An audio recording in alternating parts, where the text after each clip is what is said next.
نستغفره ونؤمن به ونتوكل عليه ونعوذ بالله من شرور أنفسنا ومن سيئات أعمالنا من يهده الله فلا مضل له ومن يضلله فلا هادي له ونشهد أن لا إله إلا الله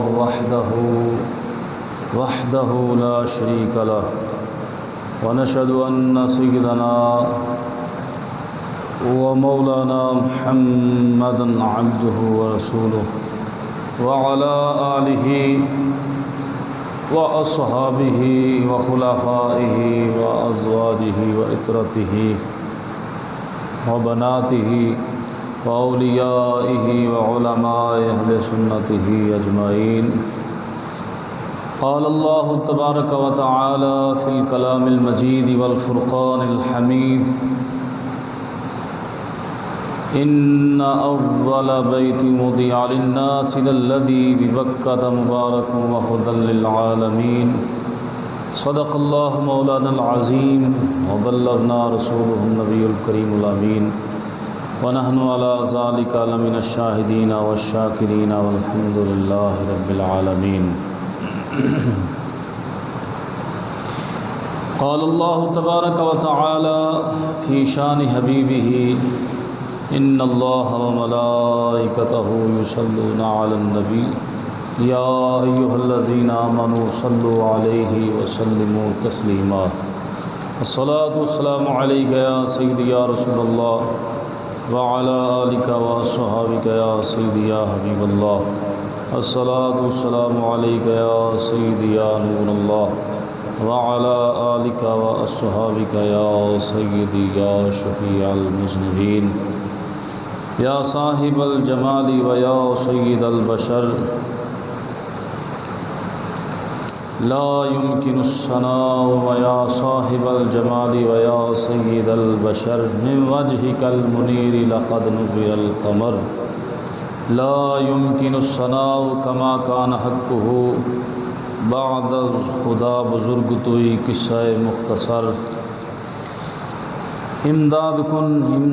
کن از بندے غم آزاد کن در دین و دنیا شاد کن یا غوث اعظم دستگیر. گنج بخش فیض عالم مظہر نور خدا ناکسارا پیر کامل کاملارا رہنما. بگرداب افتادہ کشتی مدد کن یا خواجہ معین الدین چشتی. قطب عالم شیخ کامل چارہ بے چارگاں حضرت شاہ اسماعیل غوث الورا کے واسطے حمد و صلات کے بعد اللہ تبارک و تعالی جل جلالہ وعم نوالہ وعظم شانہ وتم برہانہ کا لامحدود شکر ہے، جس کے خصوصی فضل و احسان سے ہم اس کی پاک بارگاہ میں حاضر ہیں. اللہ تبارک و تعالیٰ اسی طرح اسلام والی سلامتی ایمان والی موت عطا فرمائے. گرامی قدر، دین اسلام، دین حق، یہ وہ دین ہے جس کو اللہ رب العزت جل شانہ نے پسند فرمایا اور ارشاد فرمایا کہ ان الدین عند اللہ الاسلام، اللہ کے نزدیک اسلام ہی دین ہے. اور دین اسلام کی بہت ساری خصوصیات کا ذکر فرمایا گیا.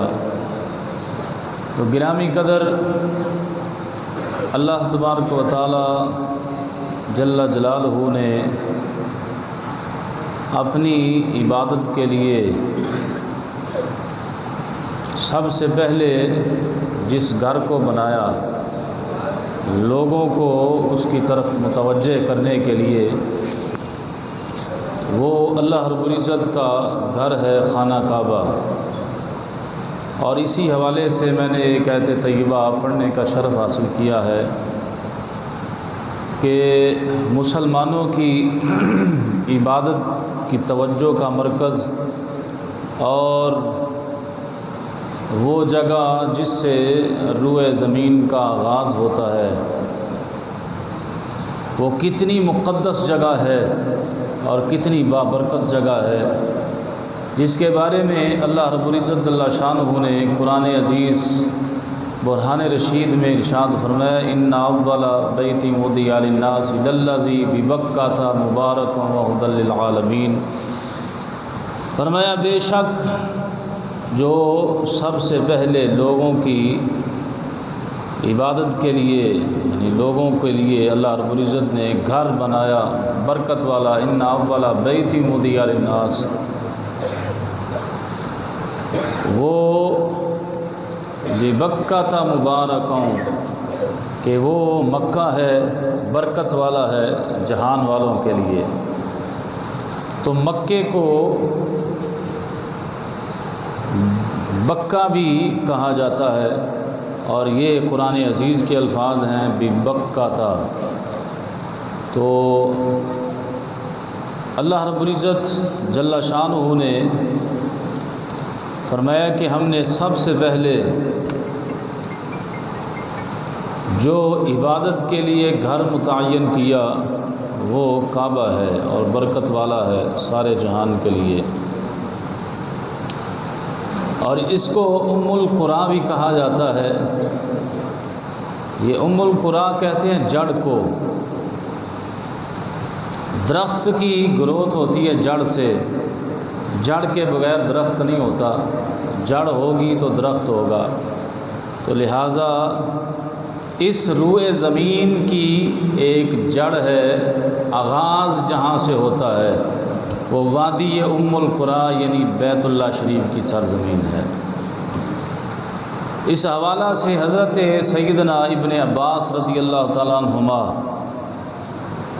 آپ اپنی تفسیر میں ایک قول نقل کرتے ہیں، سورۃ صاد کی ابتدائی آیت کی تفسیر کرتے ہوئے، صاد والقرآن ذی الذکر، اس میں فرمایا کہ یہ جو صاد ہے یہ ایک دریا کا نام تھا، اور یہ زمین و آسمان کی تخلیق سے قبل، یعنی ابھی زمین نہیں بنی تھی، آسمان نہیں بنا تھا، تو اس سے قبل یہ دریا جو ہے وہ جاری تھا، اور اس دریا کی آب سطح پر یعنی پانی کی سطح پر عرش مجید تھا، اللہ کا عرش تھا، جیسا کہ اللہ رب العزت نے فرمایا وَكَانَ عَرْشُهُ عَلَى الْأَمَّا، کہ اللہ کا عرش جو ہے وہ پانی پر تھا۔ تو یہ پانی پر عرش اور پھر استوا، اس کے بارے میں علماء مفسرین اکرام فرماتے ہیں کہ یہ استوا ایسے نہیں ہوتا جیسے ہم ایک جگہ پہ بیٹھ جاتے ہیں، تخت ہے، کرسی ہے، ممبر ہے، تو اس پہ استوا بیٹھ گیا بندہ۔ تو فرمایا کہ یہاں جب علی العرش استوا کا لفظ آئے گا، اللہ کا عرش تھا اور اللہ اس پہ استوا فرمائے ہوئے تھا، تو اس کا معنی یہ ہوگا کہ وہ اپنی شان کے لائق، اپنی شان کے مطابق، یہ کوئی تصور نہیں کر سکتا بندہ، کیونکہ اللہ جسم اور جسمانیت سے پاک ہے، اللہ جسم سے پاک ہے، اور لہٰذا جسم جو ہوتا ہے اس کی طرف بندہ توجہ اور خیال کر سکتا ہے کہ جسم ہے تو وہ ایسے بیٹھا ہوگا۔ تو لہٰذا جہاں علی العرش استوا کا ذکر ہے قرآن عزیز میں کہ اللہ اپنے عرش پہ استوا یعنی بیٹھا تھا، تو یہاں یہ مراد ہوگا کہ اللہ اپنی شان کے مطابق جو ہے وہ بیٹھا تھا۔ اب اس آب سطح کو جہاں پہ اللہ کا عرش مجید تھا، اللہ تبارک و تعالیٰ جل جلالہ نے اتنا پسند فرمایا کہ پھر اسی جگہ سے یہ جو خانہ کعبہ کی چار دیواری ہے بیت اللہ شریف کی، یہی زمین کا وسط ہے، اور یہاں سے ہی زمین کا آغاز ہوتا ہے، اور اللہ نے اس کو پسند فرمایا اس جگہ کو، تو یہاں سے جھاگ نمودار فرمائی اور جہاں جہاں تک جھاگ گئی وہاں وہاں زمین بن گئی، باقی سارا پانی کا پانی رہ گیا۔ تو اس کا آغاز جو ہے وسط زمین یعنی درمیانے زمین سے ہوتا ہے، اور اللہ رب العزت جل جلالہ نے جب اس کو لوگوں کی عبادت کا مرکز بنانا چاہا تو پھر یہ وہ پہلی زمین تھی سرخ رنگ کی، یہ جگہ بن گئی، تو یہاں فرشتے آتے، طواف کرتے اور عبادات میں مشغول اور مصروف رہتے، یہاں تک کہ جب حضرت آدم علیہ السلام کی توبہ قبول ہوئی تو جناب سیدنا آدم علیہ السلام آپ سرزمین سرندیب سے خانہ کعبہ کی زیارت کے لیے تشریف لائے، اور وہاں ایک مقام ابتح ہے، فرشتوں نے وہاں پہ آپ کا استقبال فرمایا۔ تو آپ کی بارگاہ میں یہ عرض کی کہ حضور ہم آپ سے 2000 سال پہلے یہاں موجود ہیں، اور ہم اس جگہ پہ حج کی سعادت حاصل کرتے ہیں، اور آپ کی تشریف آوری کے ہم منتظر تھے کہ آپ تشریف لے کے آئیں۔ تو جناب سیدنا آدم علیہ السلام نے اب فرشتوں کے ہمراہ سب سے پہلے اس گھر کا طواف کیا، جب کہ وہ ایک سرخ رنگ کی زمین ہی تھی، اور اللہ رب العزت جل شانہ نے جناب آدم علیہ السلام کے لیے سب سے پہلے عبادت گاہ یہ مقرر فرمائی، اور اس کے علاوہ فرشتوں کے لیے اس کے اپوزٹ یعنی بالکل آسمانوں پہ اس کے اوپر بیت المعمور فرشتوں کے لیے ایسے ہی جو ہے وہ جگہ بنائی گئی۔ اب جب عبادت میں آپ مشغول اور مصروف ہو گئے اور جناب سیدنا آدم نبینا علیہ السلام کا وصال با کمال آیا، اور ایک روایت میں ہے کہ حضرت آدم علیہ السلام نے اس گھر کی تعمیر فرشتوں کے ساتھ مل کے فرمائی۔ ایک تو یہ ہے کہ پہلے سے ہی یہ گھر سرخ مٹی کی صورت میں موجود تھا، اور دوسرا یہ ہے کہ آدم علیہ السلام نے سب سے پہلے اس گھر کی تعمیر کا فریضہ سر انجام دیا، اور فرشتوں کے ساتھ مل کے، اور جو وہ پتھر اٹھا کے لاتے تھے فرشتے، یعنی ایک پتھر جو ہے وہ 30 آدمی اٹھا سکتے تھے، ایک اتنا بڑا پتھر تھا اس گھر کی پہلے تعمیر کی گئی، وہ 30 بندے ایک پتھر اٹھا سکتے تھے۔ تو یہ فرشتے آدم علیہ السلام کے ساتھ مل کر اس گھر کی تعمیر کر رہے ہیں۔ اب یہ گھر جب تعمیر ہو گیا، مکمل ہو گیا،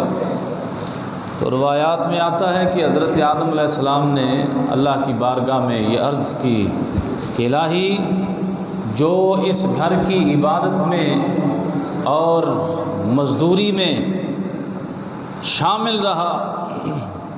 آپ اس کو مزدوری عطا کریں، کہ اس نے مزدوری کا حق ادا کر دیا، اس کو اجر ملنا چاہیے اور اجر کا وہ حقدار ہے۔ تو اللہ رب العزت جل شانہ نے فرمایا کہ اس کی مزدوری یہ ہے کہ جو شخص بھی تمہاری اولاد میں سے، آدم علیہ السلام سے فرمایا گیا، جو شخص بھی تمہاری اولاد میں سے اس گھر کی زیارت کے لیے آئے گا میں اس کو بخش دوں گا، یہ اس کی مزدوری ہے۔ تو حضرت آدم علیہ السلام نے فرمایا مولا کریم اس میں کچھ اور زیادتی فرماؤ، کہ فرمایا کہ پھر جو خانہ کعبے کی زیارت کی حاضری کی تمنا رکھتا ہو اور وہ حاضری نہ دے سکے، غریب بندہ ہے وہ نہیں جا سکتا لیکن تمنا رکھتا ہے کہ میں حاضری دوں، حاضری نہیں دے سکتا، آرزو رکھتا ہے، تو اس کی وجہ سے ہی اللہ اس کو بخش دیتا ہے۔ تو فرمایا یہ مزدوری ہے اس چیز کی جو زائرین آئیں اور صاحب ایمان حالت ایمان میں جب اس کی زیارت کریں تو اللہ ان کی بخشش فرما لے، لیکن دوسری طرف جو نہیں آ سکا اور بڑی طلب ہے، خواہش ہے، تمنا ہے، آرزو ہے، تو اللہ اس آرزو کے صدقے ان کے گناہ بھی معاف فرما دیتا ہے تو ان کی بخشش بھی فرما دیتا ہے۔ حضرت جناب سیدنا آدم علیہ السلام جب آپ کا وصال باکمال ہوتا ہے تو اس مقدس عمارت کو، یہ جو اس سے پہلے تھی، آسمان کی طرف اٹھا لیا جاتا ہے اور دوبارہ اس کی تعمیر کی جاتی ہے، اور یہ عمارت جو ہے جو دوبارہ تعمیر کی گئی، یہ حضرت نوح علیہ السلام کے طوفان نوح، جو قوم نوح پر طوفان آیا تھا تو یہ اس وقت تک عمارت باقی رہی، اور پھر طوفان کے بعد حضرت ابراہیم علیہ السلام نے اس کا دوبارہ جو ہے وہ تعمیر اثر نو فرمائی۔ حضرت آدم علیہ السلام کے قدم شریف کی برکات کیا ہیں، اس کے بارے میں فرمایا گیا کہ آپ یہ لنکا کا علاقہ ہے، یہ سری لنکا جس کو آج کل کہتے ہیں، تو وہاں سے آدم علیہ السلام 40 مرتبہ پیدل خانہ کعبہ کی زیارت کے لیے اور حج کے لیے تشریف لائے،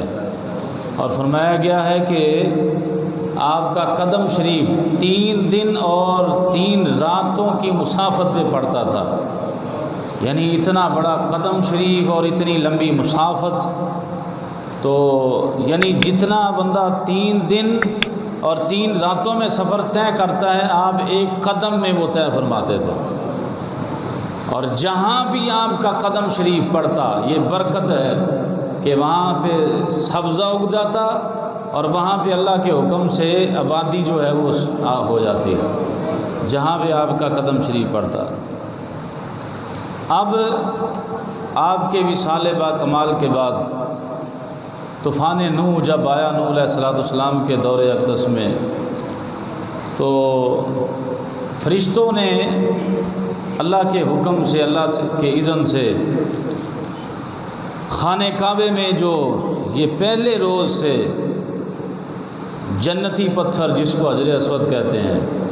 یہ نصب کیا تھا، چسپاں کیا تھا، تو جب طوفان نوح آیا تو اس پتھر کو اکھاڑ کر فرشتے جو ہیں وہ انہوں نے پہاڑوں میں محفوظ کر دیا، اور مختلف جو پتھر تھے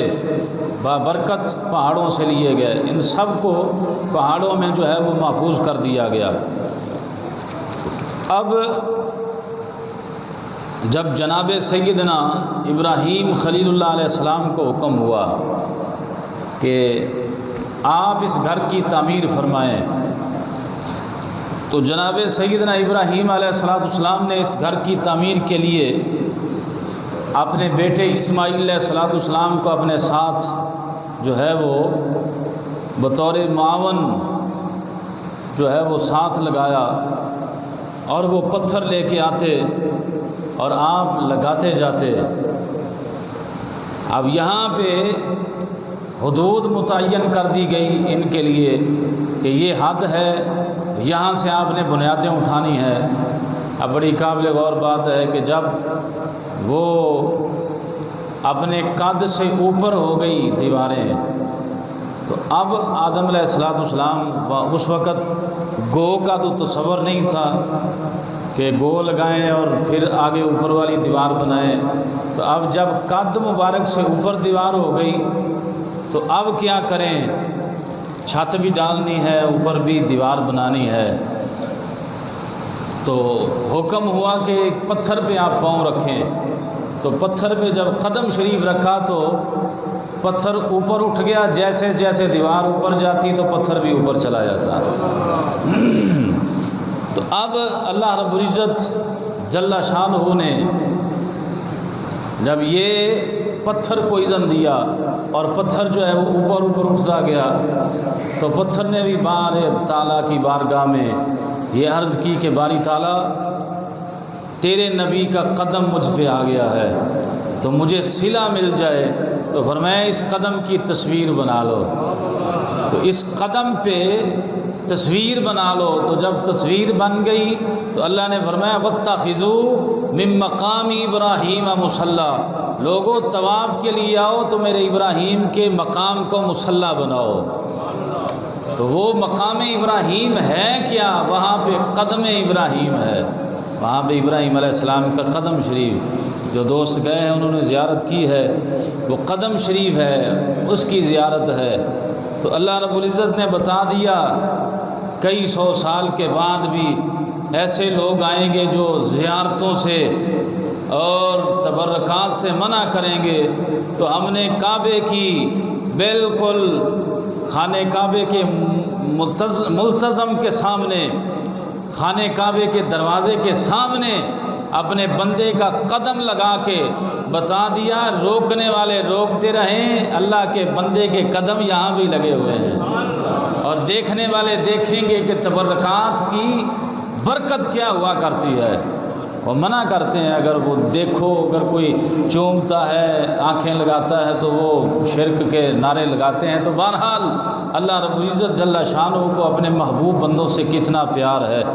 اگر اپنوں سے پیار نہ ہوتا تو پھر کیا ضرورت تھی وہاں پہ قدم کا نشان لگانے کی اور اتنی جگہ روکنے کی۔ فرمایا کہ نہیں، ابراہیم نے کتنے خلوص اور محبت کے ساتھ میرے گھر کی تعمیر کی ہے، تو لہٰذا وَاتَّخِذُوا مِن مَّقَامِ إِبْرَاهِيمَ مُصَلًّى، کہ ابراہیم کے جائے قیام کو مصلی بناؤ، یعنی یہاں کھڑے ہو کے 2 نفل پڑھا کرو۔ تو گرامی قدر جناب سیدنا ابراہیم خلیل اللہ علیہ السلام جب بنا رہے تھے اور اسماعیل علیہ السلام پتھر لا رہے تھے، تو اب ایک پتھر حجر اسود رہ گیا، باقی پتھر آ گئے، حجر اسود رہ گیا۔ تو آپ ایک پتھر لے کے آئے، تو حضرت ابراہیم علیہ السلام نے فرمایا یہ نہیں بیٹا، یہ نہیں لگانا، یہ نہیں لگے گا۔ پھر دوسرا لائے، یہ بھی نہیں لگے گا، تیسرا لائے۔ اب وہاں پہ تو حجر اسود ہی نصب ہونا تھا، تو اب حضرت ابراہیم خلیل اللہ علیہ السلام جو ہیں وہ بار بار فرما رہے ہیں کہ یہ پتھر نہیں یہاں پہ موضوع۔ تو اب اسی کشمکش میں تھے۔ یہ حجر اسود جبرائیل علیہ السلام نے خراسان کے علاقے میں جبل ابو قبیس کے اندر چھپایا ہوا تھا، اور وہ جبل ابو قبیس جو دوست گئے ہیں، یہ صفا مروہ کی طرف سے باہر نکلیں تو جہاں حضور علیہ السلام کی جائے ولادت ہے، لائبریری ہے، پیچھے جبل ابو قبیس ہے۔ تو آج بھی وہاں مکے میں وہ جبل ابو قبیس ہے۔ تو یہ مکے میں نہیں تھا، یہ مکے میں نہیں تھا، یہ خراسان میں، یہ ایران کا علاقہ ہے خراسان، وہاں پہ تھا، اور وہاں پہ پتھر چھپا کے رکھا تھا۔ جبل ابو قبیس نے اللہ کی بارگاہ میں عرض کی، یا اللہ تیرا خلیل لگائے گا تو یہی پتھر جو میرے اندر چھپا ہوا ہے، تو مجھے اجازت دے میں مکے میں جاؤں اور ان کو پتھر دے کے آ جاؤں۔ اب پتھر پہاڑ ہے، بہت بڑا پہاڑ جبل ابو قبیس، اور یہی وہ جبل ابو قبیس ہے جس پہ کھڑے ہو کر کریم آقا علیہ السلام نے سب سے پہلے قریش مکہ کو جو ہے وہ توحید کا اعلان کیا تھا، اپنی رسالت کا بتایا تھا۔ تو یہ جب جبل ابو قبیس سرکتا ہوا، یہ خراسان سے کعبہ شریف کے قریب آ گیا، تو حضرت اسماعیل علیہ السلام تلاش میں تھے اس پتھر کی۔ تو اس پہاڑ سے جبل ابو قبیس سے آواز آئی کہ جناب وہ پتھر میرے اندر ہے جو یہاں پہ لگے گا حجر اسود کی صورت میں۔ تو حضرت اسماعیل علیہ السلام نے اس پتھر کو لیا اور لگا دیا، کہا بیٹا کہاں سے لائے ہو؟ ابا جی اس پہاڑ کے اندر سے۔ تو جب ابراہیم علیہ السلام آئے تو پہاڑ نے، جبل ابو قبیس نے عرض کی، حضور ایک سفارش ہے، اللہ کی بارگاہ میں کر دیں، قبول ہو جائے۔ کہا کیا سفارش ہے؟ حضور میں خراسان سے آیا ہوں مکے کی سرزمین میں پتھر دینے کے لیے، اللہ سے کہیں قیامت تک مجھے یہاں رہنے دے، میں واپس نہیں جانا چاہتا خراسان میں، مجھے یہاں کا یہاں کہیں میں ہو کے رہ جاؤں۔ تو فرمایا کہ ٹھیک ہے، اللہ نے دعا قبول فرما لی۔ اور آج بھی جبل ابو قبیس جو ہے وہ مکہ شریف کی وہ وادی میں سرزمین مکہ میں موجود ہے۔ اور جناب سیدنا اسماعیل علیہ السلام نے اور ابراہیم علیہ السلام نے جب یہ پتھر لگا لیا تو علماء مفسرین اکرام فرماتے ہیں کہ تعمیر کعبہ جو ہے یہ 5 قسم کے پہاڑوں کے پتھروں سے کی گئی ہے، یعنی ایک ہی پہاڑ کا پتھر نہیں لیا گیا بلکہ 5 قسم کے پہاڑوں سے تعمیر کعبہ جو ہے وہ کی گئی ہے۔ زہرۃ الریاض میں یہ روایت نقل کی گئی ہے۔ وہ 5 پہاڑ کون کون سے ہیں؟ ایک تو کوہ طور ہے، اور ایک طور زینہ ہے، اور جودی پہاڑ ہے، اور چوتھے نمبر پہ جو ہے وہ کوہ لبنانی ہے، اور 5ویں نمبر پہ کوہ ہیرا ہے۔ یہ 5 قسم کے پہاڑ ہیں جن سے پتھر لیے گئے اور خانہ کعبہ کی تعمیر جو ہے وہ کی گئی۔ تو اس کے بارے میں علماء مفسرین اکرام فرماتے ہیں کہ اس کی وجہ کیا ہے۔ ایک پتھر تو پتھر ہے، وہ ایک ہی پہاڑ سے پتھروں سے لیا جاتا اور آسانی کے ساتھ خانہ کعبہ کی تعمیر ہو جاتی۔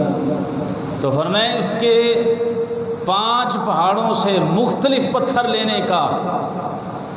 فلسفہ یہ ہے کہ 5 پہاڑوں کے مختلف پتھروں سے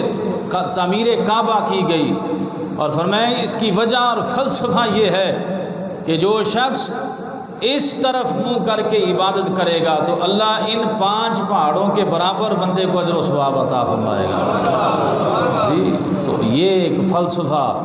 عارف علماء اور مفسرین اکرام بیان فرماتے ہیں کہ یہ فلسفہ ہے مختلف پہاڑوں سے پتھر لے کے تعمیر کعبہ کرنے کا۔ اور فرمایا یہ بھی ایک وجہ ہے 5 پہاڑوں سے پتھر لینے کی کہ ایک ظاہری کعبہ ہے جس کا طواف کیا جاتا ہے، اور اسی طرح ایک باطنی کعبہ ہے، ایک باطنی کعبہ ہے جو شرعی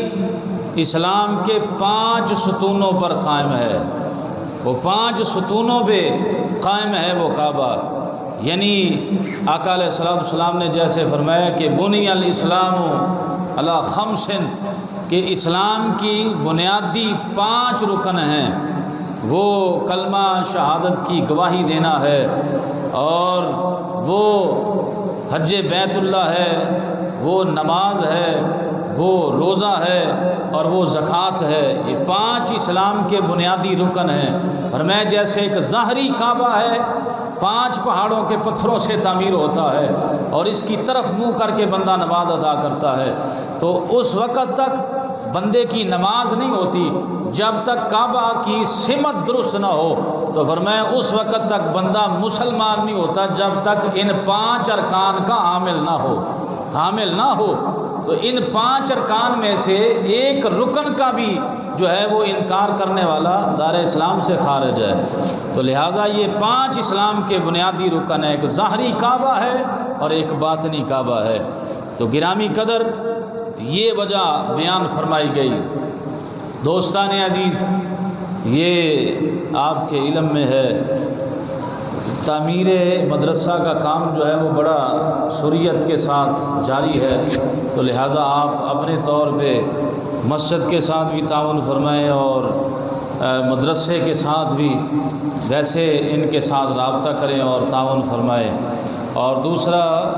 خصوصی طور پہ یہ دوستوں نے بینر باہر لگا ہوا دیکھا ہوگا گائے کی اجتماعی قربانی کا، تو یہ جو دوست حصہ ڈالنا چاہتے ہیں تو یہ کم از کم یہ 15,000 روپیہ فی کس یہ حصہ مقرر ہے۔ تو لہٰذا یہ پہلے آئیں اور پہلے جو ہے وہ پائیں کی بنیاد پر حصہ ڈالیں، اور جو ہے وہ یہ نہیں کہ ایسے دوست بھی ہوتے ہیں کہ وہ حصے کے لیے 2-3 دن پہلے بھی کہہ رہے ہوتے ہیں جی حصہ پاؤنا ہے، تو وہ پھر پریشانی ہو جاتی ہے۔ ابھی کافی دن پڑے ہوئے ہیں جن دوستوں نے قربانی کے لیے حصہ جو ہے وہ ڈالنا ہے تو وہ جو ہے وہ اپنا دوستوں سے میاں تنویر صاحب ہیں، حاجی غلام دستگیر صاحب ہیں، حاجی یعقوب صاحب ہیں، ان کے ساتھ رابطہ کر کے جو ہے وہ اپنا حصہ پہلے مقرر کر لیں تاکہ بعد میں پریشانی کا سامنا نہ کرنا پڑے۔ تو گرامی قدر، میں عرض کر رہا تھا کہ 5 پہاڑوں کے 5 پتھر اور پھر ایک ظاہری کعبہ اور ایک باطنی کعبہ۔ اب ان 5 پہاڑوں میں سے 3 کا ذکر تو اللہ نے قرآن عزیز میں فرمایا ہے اور 2 کا ذکر جو ہے وہ روایات میں آتا ہے۔ پہلا پہاڑ جس کو کوہ جودی کہا جاتا ہے، اللہ رب العزت نے فرمایا وَاسْتَوَتْ عَلَى الْجُودِيِّ، کہ کشتی جو ہے وہ کشتی نوح کوہ جودی پر جو ہے وہ ٹھہر گئی اور اس پر اس کو جو ہے وہ روک دیا گیا۔ تو یہ جودی پہاڑ ہے جس پہ حضرت نوح علیہ السلام کی کشتی کی ٹیک لگائی گئی اور وہاں پہ رک گئی۔ وَاسْتَوَتْ عَلَى الْجُودِيِّ، اس کا قرآن میں ذکر ہے کوہ جودی کا۔ اور دوسرا پہاڑ ہے حضرت جناب سیدنا موسیٰ علیہ السلام کے ساتھ نسبت ہے، فرمایا آنَسَ مِن جانب الطور نارا، کہ حضرت موسیٰ علیہ السلام جب اپنی زوجہ اہلیہ محترمہ حضرت صفورہ سلام اللہ علیہ ان کو ساتھ لے کے جا رہے تھے اور سخت سردی کی رات میں آپ نے ایک آگ شعلہ جلتا ہوا دیکھا تو آپ نے فرمایا آنَسَ مِن جانب الطور نارا، کہ آپ یہاں پہ ٹھہریں، میں آگ دیکھ رہا ہوں تو میں آگ لے کے آؤں۔ تو وہ کوہ طور ہے جس کی نسبت موسیٰ علیہ السلام کے ساتھ۔ اور تیسرا پہاڑ وہ ہے جس کی اللہ نے قسمیں اٹھائی ہیں، وَالتِّینِ وَالزَّیتُونِ وَطُورِ سِینِین، یہ طور سینا ہے جس کی قسم کا اللہ نے قرآن عزیز میں ذکر فرمایا۔ ان تینوں کا ذکر تو قرآن عزیز میں آ گیا۔ اور چوتھا یہ وہ پہاڑ ہے کوہ لبنانی جس کے بارے میں فرمایا گیا کہ اس پہ عیسیٰ علیہ السلام کی جو ہے وہ نزول ہوگا، عیسیٰ علیہ السلام وہاں پہ اتریں گے۔ اور 5واں یہ پہاڑ ہے کوہ حرا، یہ آدم علیہ السلام کی قیام گاہ تھی۔ اندازہ لگائیں ان 5 پہاڑوں کو اگر بندہ بنظر غائر اور توجہ کے ساتھ غور کرے تو ان 5 کی اللہ کے محبوبوں کے ساتھ کسی نہ کسی طرح نسبت ہے۔ تو یہ سارے پہاڑ نسبت والے تھے، اللہ کے نبیوں کے ساتھ ان کی نسبت تھی اور ان کی نسبت کی برکت کا صلہ اللہ نے یہ دیا کہ انہی پتھروں سے اللہ نے خانہ کعبہ کی تعمیر فرمائی اور فرما دیا اور توحید کے دل دادا لوگوں اور صرف اللہ اللہ کرنے والوں اور اللہ والوں سے منہ موڑنے والوں، دیکھو ہم نے تعمیر کعبہ بھی نسبت والے پتھروں سے کی ہے۔ اب یہ بات سمجھنے والا ہی سمجھتا ہے، باقی جو ہے یہ اللہ کی توفیق خاص سے ہی بندہ ایسی باتیں سمجھتا ہے۔ اگر آپ غور کریں، یہ موضوع نہیں، اگر غور کریں تو اللہ رب العزت نے خانہ کعبہ میں بڑے شاعر اللہ رکھے ہیں، اللہ کی نشانیاں، وَمَن يُعَظِّمْ شَعَائِرَ اللَّهِ، بہت سارے اللہ کی نشانیاں ہیں۔ یہ مقام ابراہیم بھی اللہ کی نشانی ہے اور حجر اسود بھی اللہ کی نشانی ہے، رکن یمانی بھی اللہ کی نشانی ہے، یہ پتھر بھی اللہ کی نشانیاں ہیں۔ تو اگر سوال کریں کہ اسلام تو آیا تھا پتھروں سے جان چھڑانے کے لیے، لیکن کعبے میں چلے جائیں تو پھر پتھر، کہیں حجر اسود پتھر ہے، کہیں رکن یمانی پتھر ہے، کہیں مقام ابراہیم پتھر ہے، جس کا طواف کیا جا رہا ہے وہ بھی پتھر کا ہی گھر ہے۔ فرمایا وہ پتھر اور ہیں جن کو پوجا جاتا ہے، یہ پتھر اور ہیں جن کی نسبت اللہ والوں کے ساتھ کی جاتی ہے۔ پتھروں میں بھی فرق ہے، ان کی عبادت نہیں کی جاتی لیکن یہ نسبت ہیں۔ یہ پتھر ہو کے اگر صاحب نسبت ہو جائے تو اللہ ان کو مقام عطا کر دیتا ہے۔ تو بات مجھے کہنے دیں، اگر کتا ہو کے نسبت قائم کر لے تو اللہ اس کا بھی ذکر قرآن میں کر لے، وَقَلْبُهُمْ بَاسِطٌ ذِرَاعَيْهِ بِالْوَسِيدِ، اصحاب کہف کے کتے کو بھی اللہ پسند کر لے اور اس کا ذکر اللہ والوں کی وجہ سے پسند کر لے۔ ایمان سے بتائیں، جب پتھر صاحب نسبت ہو جائے، جب کتا صاحب نسبت ہو جائے تو مقام قرب الہی حاصل کر سکتا ہے، تو بندہ اشرف المخلوق ہو کے نسبت قائم کر لے تو پھر کیوں نہیں اللہ کا قرب حاصل کر سکتا؟ تو یہ قربت کے اور نسبت کے سارے سلسلے ہیں۔ تو گرامی قدر، یہ 5 پہاڑ، 5 ان کے پتھر، اور پھر ان کی نسبت، اور پھر ایک ظاہری کعبہ اور ایک باطنی کعبہ، اور پھر ان کا ذکر اللہ نے قرآن عزیز میں بڑے اہتمام کے ساتھ کیا ہے۔ تو جناب سیدنا آدم علیہ السلام سے یہ آغاز ہوتا ہے، اور چلتے چلتے جناب ابراہیم علیہ السلام تعمیر کعبہ جب مکمل کر لیتے ہیں تو آخری بات یہ ہے کہ جب تعمیر کعبہ ہو جاتی ہے تو جناب سیدنا ابراہیم علیہ السلام سے اللہ حکم کرتا ہے، وَأَذِّن فِي النَّاسِ بِالْحَجِّ، کہ اب آپ جبل ابو قبیس پہ کھڑے ہو جائیں اور لوگوں کو بلائیں اس گھر کے حج کے لیے۔ وَأَذِّن فِي النَّاسِ بِالْحَجِّ، لوگوں کو حج کے لیے بلاؤ، آواز لگاؤ۔ تو حضرت ابراہیم علیہ السلام نے عرض کی، یا اللہ میں یہاں پہ کھڑا ہو جاؤں اور ایک وادی 2 وادیوں میں میری آواز تو جائے، لیکن کہاں کہاں لوگ آباد ہیں، میری آواز کہاں تک پہنچے گی؟ فرمایا ابراہیم آواز لگانا تیرا کام ہے، وَأَذِّن فِي النَّاسِ بِالْحَجِّ، یہ اعلان کرنا تیرا کام ہے۔ میں تو باپوں کی پشتوں میں اور ماؤں کے رحموں میں اور عالم ارواح میں جو ابھی پیدا نہیں ہوئے، میں وہاں تک تیری آواز پہنچا دوں گا، اور جب وہاں تک آواز جائے گی آ جاؤ اس گھر میں، تو پھر جس نے جتنی مرتبہ لبیک کہا اتنی مرتبہ ہی زندگی میں حاضری لگواؤں گا۔ تو یہ اصول ہے، اور یہ بتا دیا گیا کہ جس نے جتنی مرتبہ لبیک کہا، حضرت ابراہیم علیہ السلام کی آواز پر انوار پر جب آپ نے بلایا آ جاؤ اللہ کے گھر کی طرف، تو جتنی مرتبہ بلایا، تو جس نے جتنی مرتبہ آگے سے لبیک کہا وہ جائے گا، اپنی زندگی میں اتنی مرتبہ ہی جائے گا اور زیارت حرمین طیبین کرے گا۔ تو گرامی قدر، حضرت جناب سیدنا ابراہیم خلیل اللہ علیہ السلام نے جب تعمیر کر لیا، وَإِذْ يَرْفَعُ إِبْرَاهِيمُ الْقَوَاعِدَ مِنَ الْبَيْتِ، جب یہ تعمیر ہو گیا خانہ کعبہ، تو آپ نے پھر دستے سوال دراز کیا کہ اب دعا مانگنا چاہتے تھے، مانگو ابراہیم کیا مانگتے ہو، مانگو، میرا گھر تم نے بنایا ہے، میرے گھر کو تعمیر کیا ہے، مانگو کیا مانگتے ہو۔ تو آپ نے جہاں اور دعائیں مانگی تو بالخصوص یہ دعا مانگی، ربنا وابعث فیہم رسولا، یا اللہ وہ جو رسول آئے گا جس کا تو بتاتا ہے وہ کائنات کا اعلیٰ ترین اور عظمت والا رسول ہوگا اور قائد المرسلین ہوگا اور آنے والا سب سے بعد میں خاتم النبیین ہوگا، لیکن افضل جو ہے وہ انبیاء اور جو ہے وہ کائنات میں افضل ترین ہستی ہوگا۔ یا اللہ یہ سوال ہے وہ رسول میری نسل میں بھیج دے، ربنا وابعث فیہم رسولا، کہ یہ رسول جو ہے میری نسل میں بھیج دے۔ تو یہ بھی دعا اللہ رب العزت نے حضرت آدم علیہ السلام ابراہیم علیہ السلام کی قبول فرمائی۔ تو گرامی قدر، یہ کعبہ شریف ہے جس کی ایک تاریخی میں نے مختصر سی جو ہے وہ حیثیت آپ کے سامنے گوش گزار کی کہ یہ شروع کہاں سے ہوا، اور چلتا چلتا آقا علیہ السلام نے فرمایا یہ وہی کعبہ ہے، یہ وہی کعبہ ہے جس کو بندہ پہلی نگاہ دیکھے تو جو دعا مانگے اللہ اسی وقت قبول فرما لیتا ہے۔ یہ وہ کعبہ ہے کہ جس پہ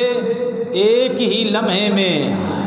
لمحے میں یعنی ہمہ وقت جو ہے وہ 360 رحمتیں نازل ہوتی رہتی ہیں۔ 360 رحمتیں خانہ کعبہ میں، صرف 60 رحمتیں جو ہیں وہ ان کے لیے ہیں جو طواف میں مشغول رہتے ہیں، طواف کعبہ میں مشغول اور مصروف رہتے ہیں، اور 20 ان کے لیے ہیں جو نفل پڑھتے ہیں، اور 20 ان کے لیے ہیں جو سائڈ پہ بیٹھ کے زیارت کرتے رہتے ہیں۔ یعنی کعبے کی زیارت بھی